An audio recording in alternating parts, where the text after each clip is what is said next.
are ghosts in this chapter.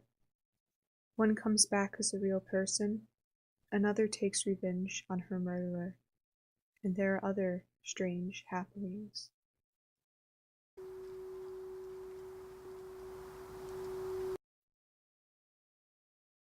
Ted Martin and Sam Miller, they were good friends. They spent a lot of time together. On this particular night, they were sitting on a fence near the post office talking about one thing and another. There was a corn of turnips across the road. Suddenly, they saw something crawl out of the field and stand up. It looked like a man, but in the dark, it was hard to tell for sure. Then, it was gone. But soon it appeared again. It walked halfway across the road. Then it turned around and it went back into the field. Then it came out a third time and started towards them. By now, Ted and Sam were scared, and they started running. But when they finally stopped, they decided they were being foolish. They weren't sure what had scared them, so they decided to go back and get a better look. Pretty soon, they saw it, for it was coming to meet them. It was wearing black pants, a white shirt, and black suspenders. Sam said, "I'm going to try and touch it, then we'll know if it's real." He walked up to it and peered into its face.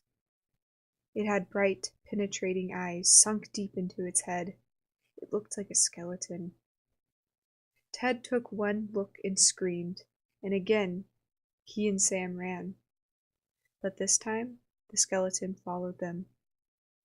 When they got to Ted's house, they stood in the doorway and watched it.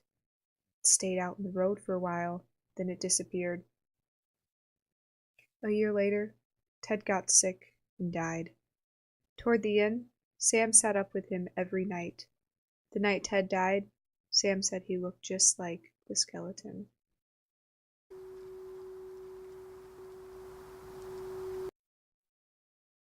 One time a preacher went to see if he could put a haunt to rest at a house in his settlement.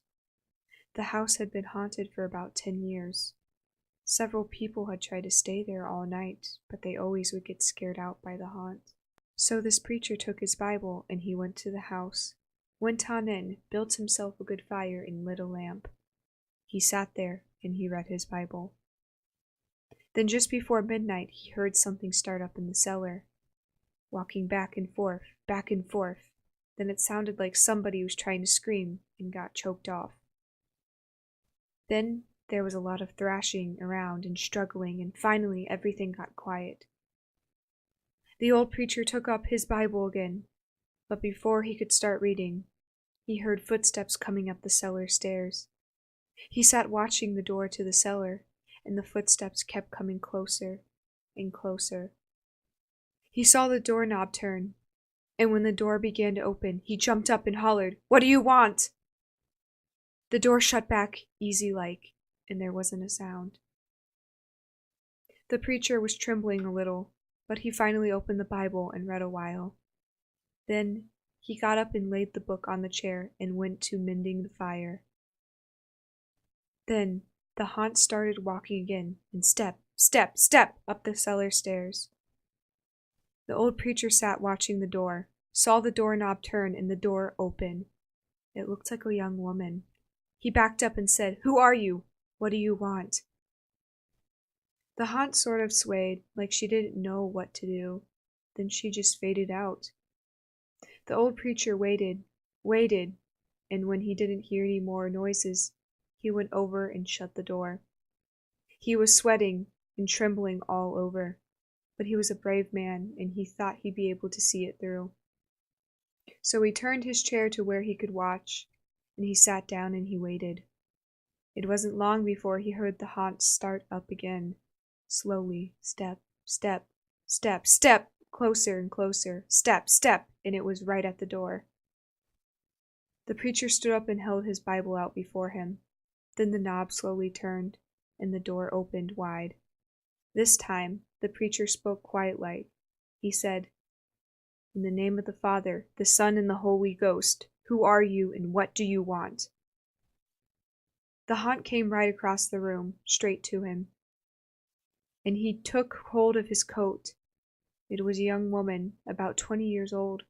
Her hair was torn and tangled, and the flesh was dropping off her face so he could see the bones and part of her teeth. She had no eyeballs, but there was a sort of blue light way back into her eye sockets, and she had no nose to her face. She started talking. It sounded like her voice was coming and going with the wind blowing it. She told how her lover had killed her for her money and buried her in the cellar. She said if the preacher would dig up her bones and bury her properly, she could rest.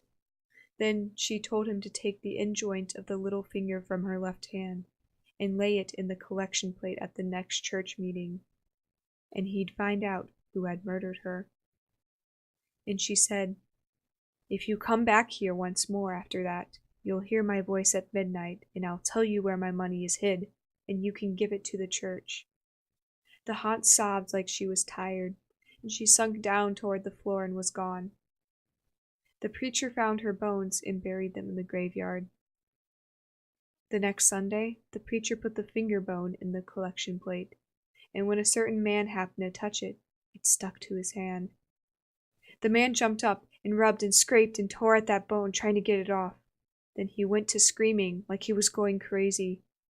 Well, he confessed to the murder, and they took him on to jail. After the man was hung, the preacher went back to that house one midnight, and that haunt's voice told him to dig under the hearth rock. He did, and he found a big sack of money. And where that haunt had held on to his coat, the print of those bony fingers were burned right into the cloth. It never did come out.